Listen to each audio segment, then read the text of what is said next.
Hey everyone, hi, good morning. It's always good to present a gaming panel.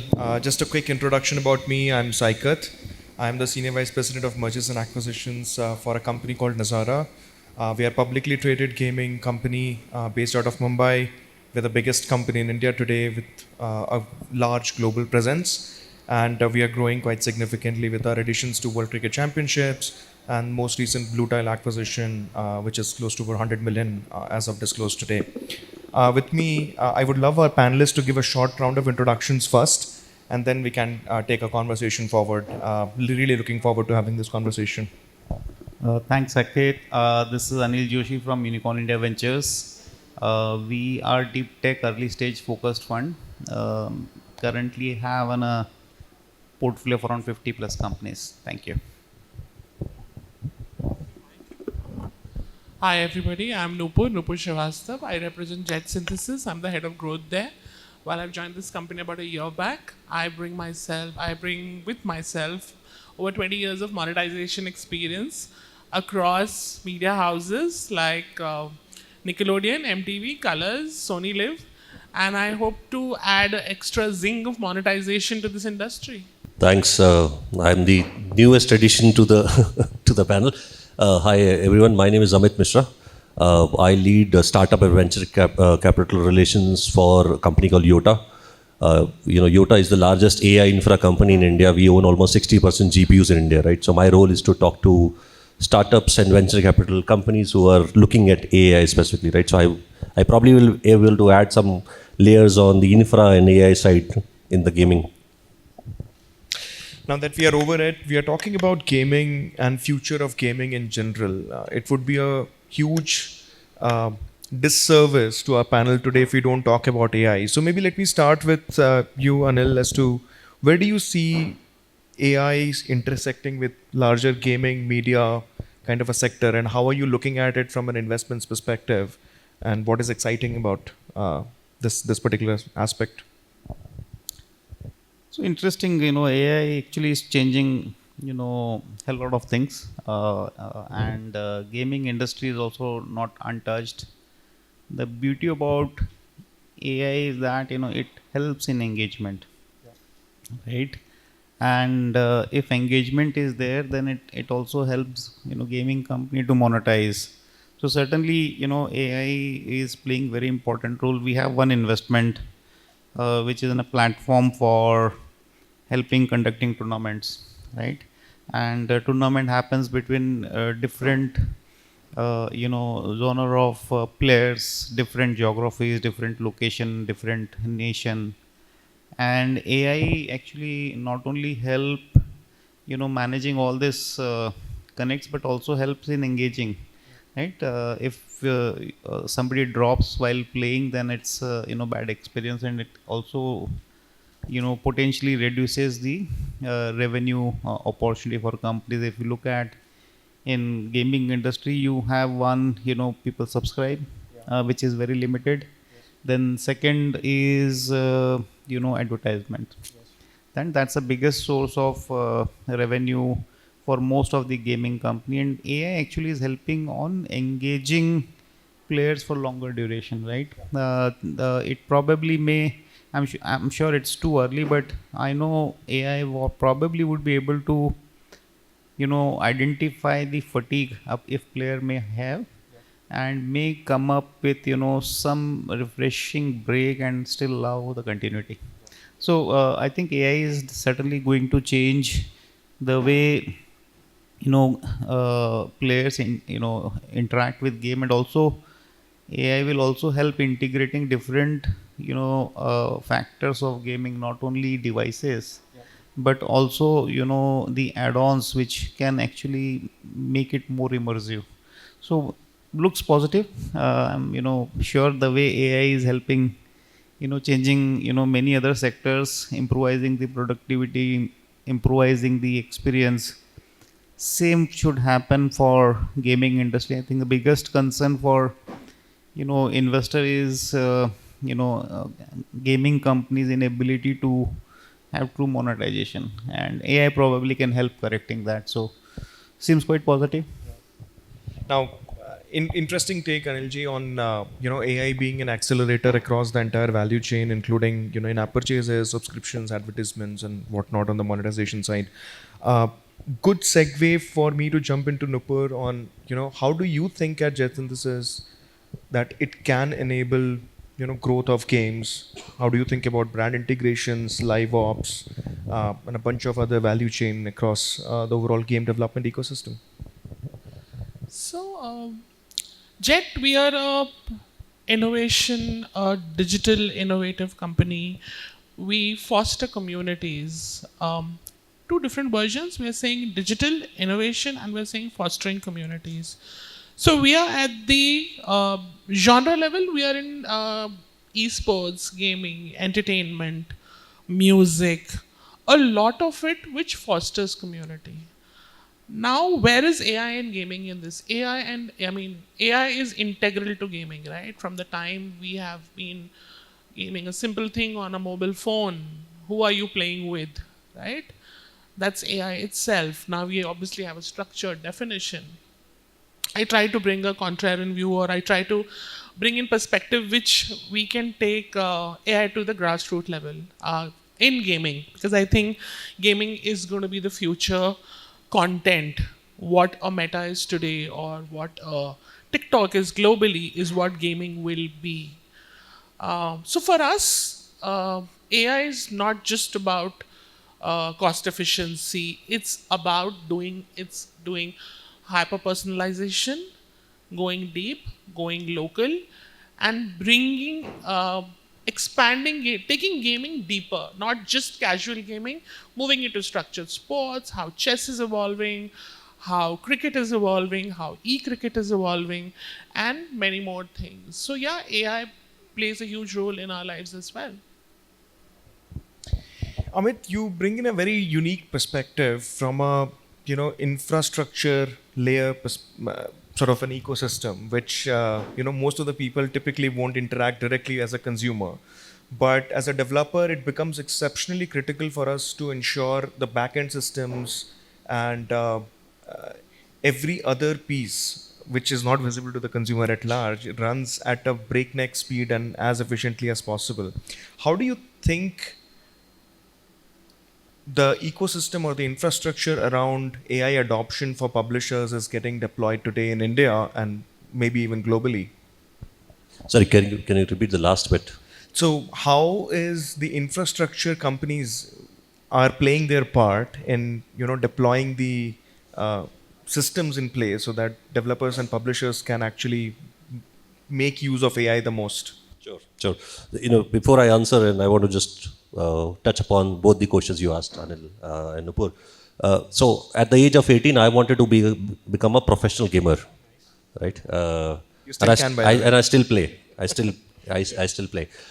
So the things which have changed, right, in the last so many years is when I was playing at the age of 18, I was playing, against a computer, right? And a lot of these were strategy games. Today, I'm playing online, right? So there is somebody on the other side I can play with.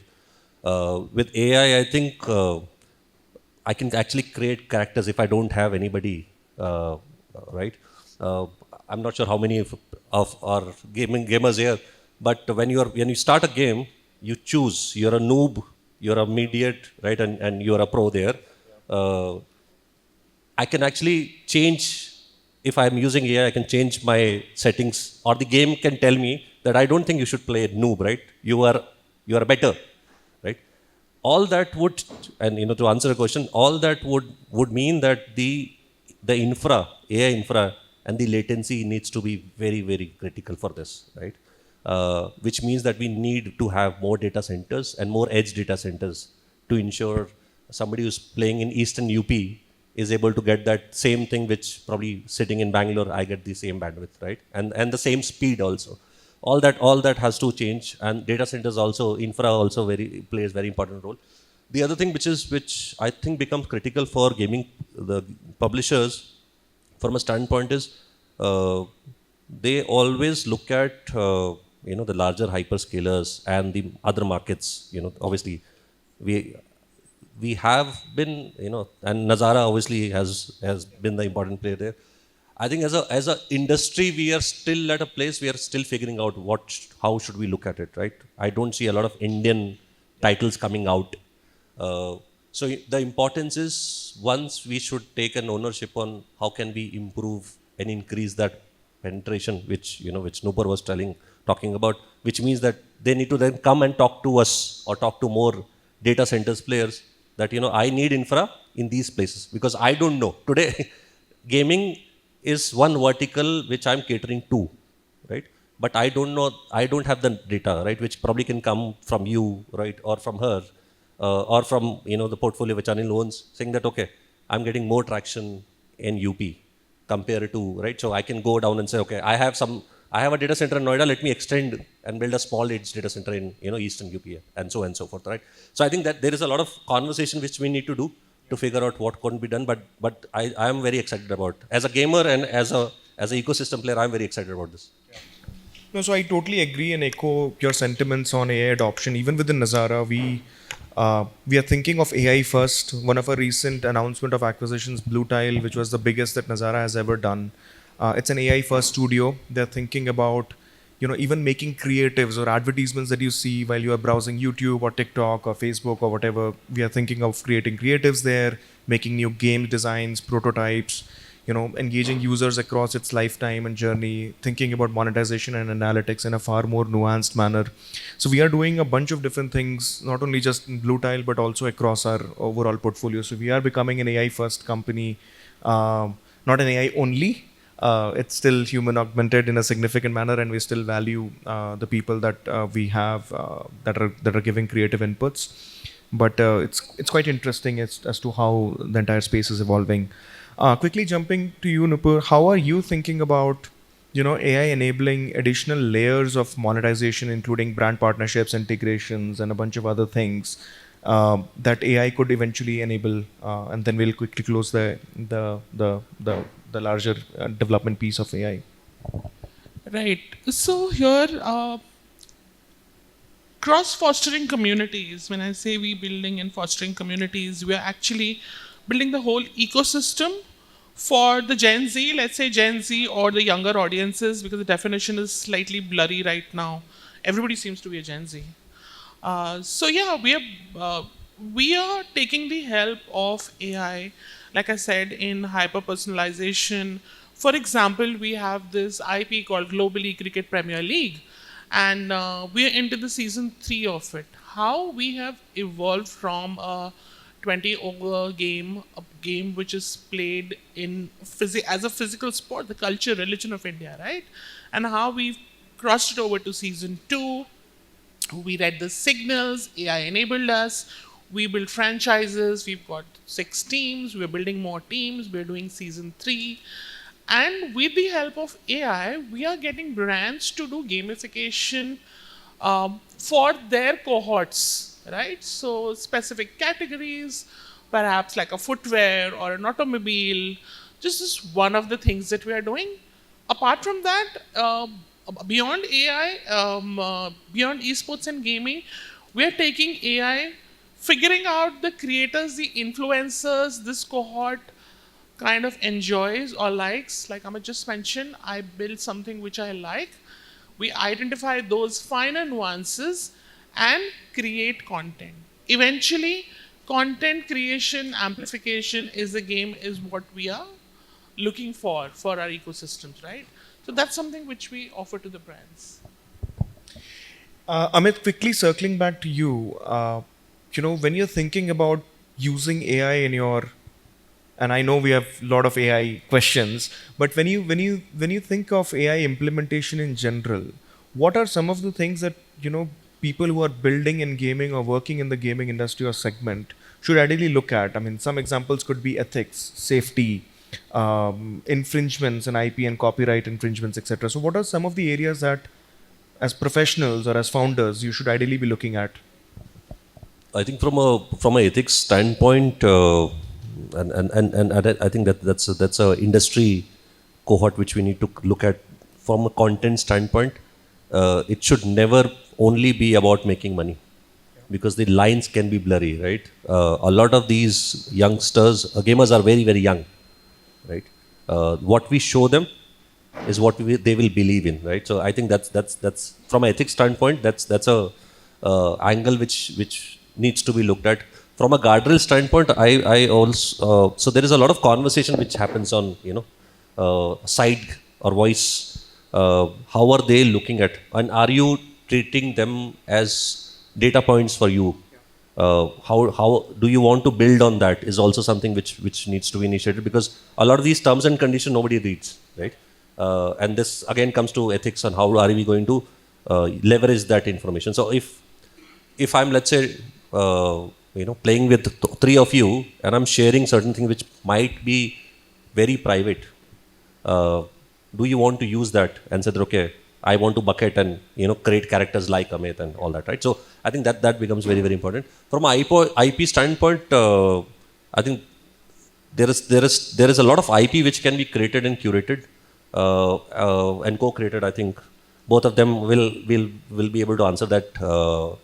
But if I think from a gamer point of view, I definitely want to see more Indian history, culture getting plugged in, which means that we need to then work from an angle that I don't think we're talking to the cultural government, all that angle, right? So I think they need to be sensitized so that the challenges which the industry faces, right, make them happy in certain aspects there. So very interesting point, Amit, on bringing out Indic mythology or India focused or India localized content, and also sort of making games for India from India kind of a thesis. So Anilji, my question to you would be, we have seen, of course, Nazara has a big IPs, and a couple of them we have worked with many local IPs as well, including Chota Beam and Motu Patlu, and World Cricket Championship is still our biggest franchise in India. JetSynthesys has done some amazing work on the cricket franchise as well. Where do you think the India consumption market is growing? It's growing, of course, but where do you think would be an inflection point where we can parallel some of the European countries from a revenue standpoint? And how do you think the market evolve in the next short term 5 years and long term 10 years perspective? I think very interesting. I don't know how many would know the statistics, but from gaming industry perspective, I think India is the largest in terms of games played. Unfortunately, the way industry has got developed is that we have been made used to free games. And having said that, now and since there are so many publishers and so many options available, it's very difficult for us to find people who would willing to pay and play, right? But interestingly, at least we are seeing the generational shift, right? So India is now getting more toward the people who are willing to spend than the people who were from conservative mindset to save. So India is basically now moving toward a spend economy than the saver economy. And having said that, the newer generation, what Nupur rightly says, Gen Zs, are willing to pay for it.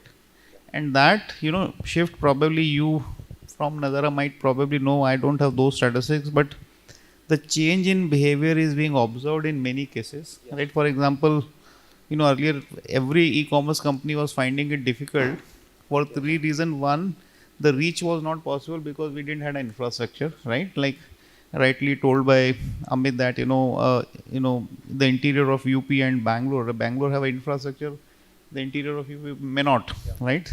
Second, it was a cash economy, so people were finding it difficult, like how I can take a risk of sending a product to a far remote place and I don't know whether somebody will pay or not. And third, access to devices. Earlier the only way of placing order was computer, laptop or desktop, and now mobile have become, right? So things have changed. Similarly, in gaming industry, if you see, the devices have become very smart. You can actually have immersive experience on device, so people are consuming rich content. Second, with evolution of payment mechanism has really given a power in everyone's hand. And third, the willingness to spend is happening. But it may be too early for me to comment that this trend what we are seeing in other industry we'll also see here, because while industry was looking very good, unfortunately we had regulatory changes, and all of a sudden the industry which was looking sunrising came down on knees, right? People found it difficult, because now I am also, earlier I was paying for playing, but now also I am taxed for playing. So that impacted the industry overall. But I think as things move, things settle, and then you find a midway path. So in time to come, with richer content, I think the content which may resonate, I think the beauty about technology is that it is able to help bring out product in shorter possible time, which is of my taste.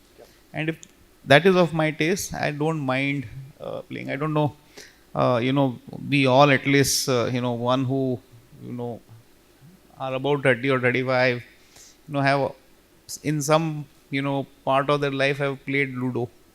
And actually it became a race among many Indians, because then, you started engaging, and people, even started playing in, auto, bus, train, and became real race, and also offered an opportunity for advertiser to monetize, because this were very engaging game. People were on game for almost half an hour to 1 hour, right? Killing time. So I think in time to come, certainly we will have generation which will be willing to pay.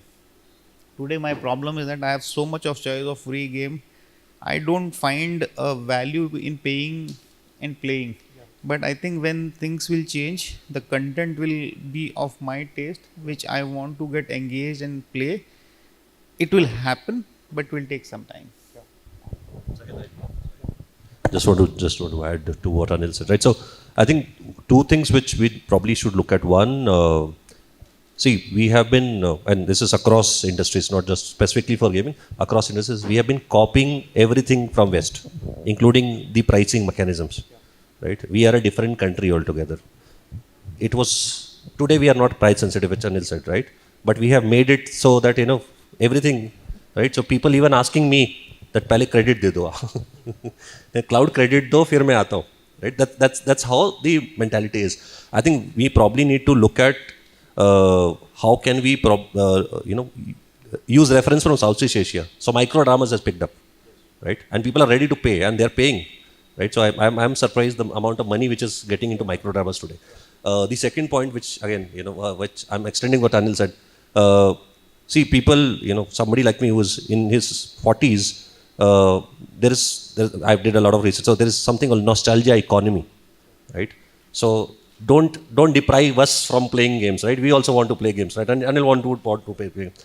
Can you connect something which is relevant for us, right? And I think that's where the understanding and the curation will come in for publishers, and say that okay, there are 18 and 25-year-olds also, but there is another market, because I have a bigger wallet than an 18-year-old. Let me tell you that, right? So I think that's what something which we need to be creative.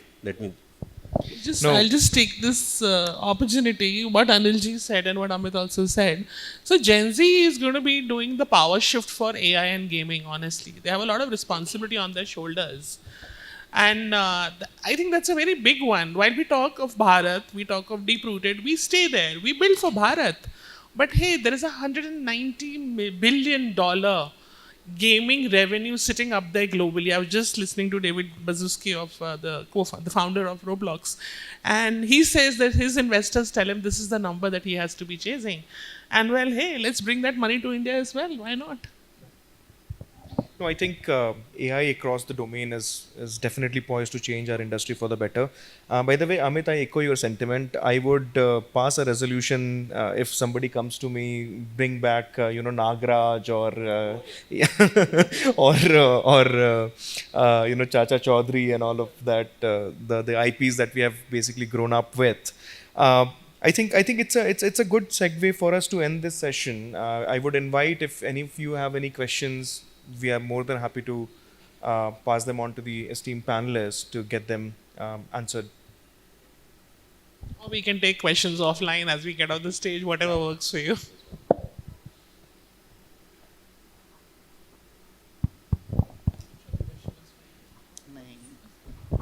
Hello.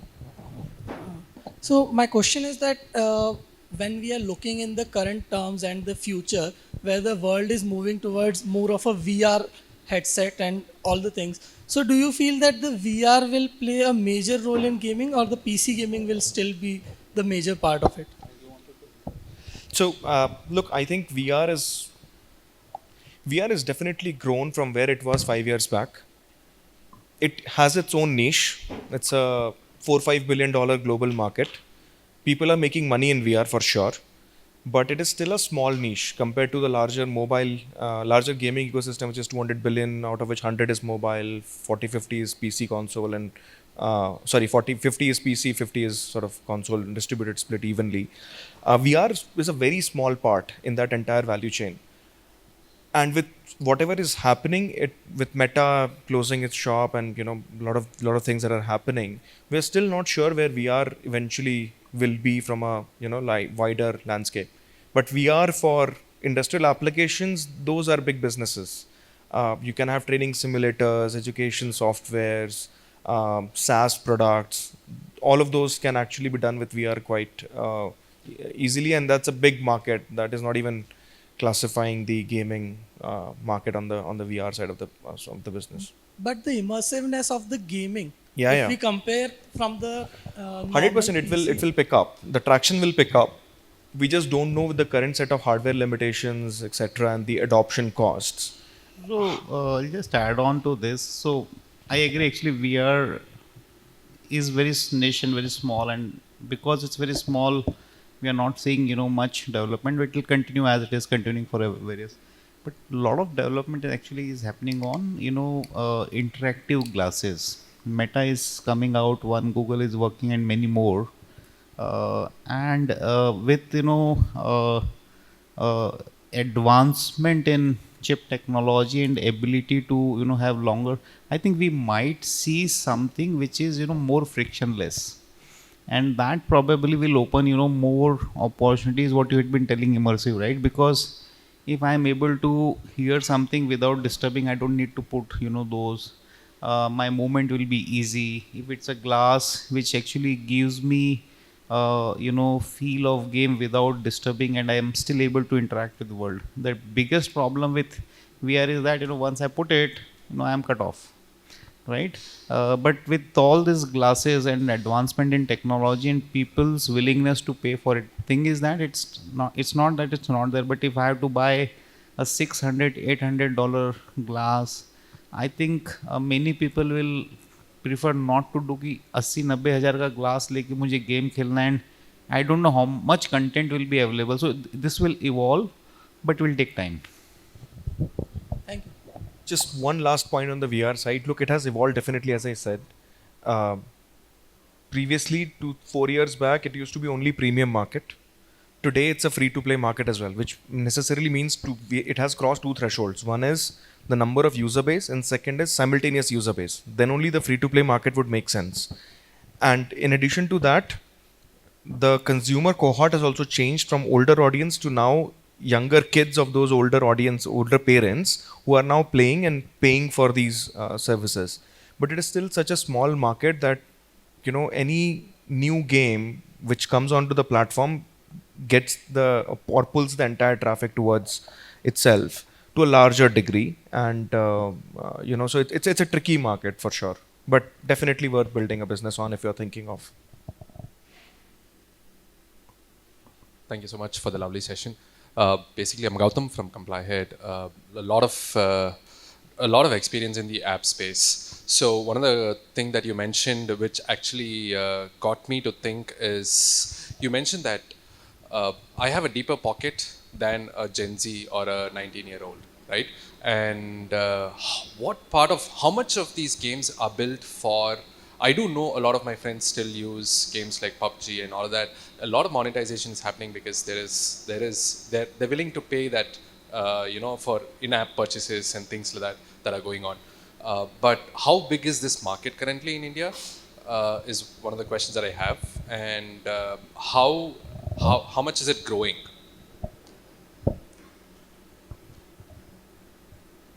And games specifically for So, slightly older. the way I told you about globally, we're looking at 190 billion kind of number.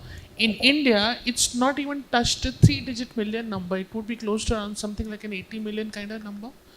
And this is also not coming from complete monetization from brands and branding. It's coming from subscriptions and app purchases and tons of other things.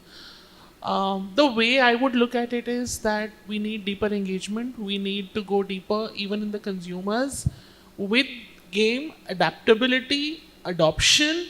Only then we'll be able to present something to the brands for them to invest in the games, right?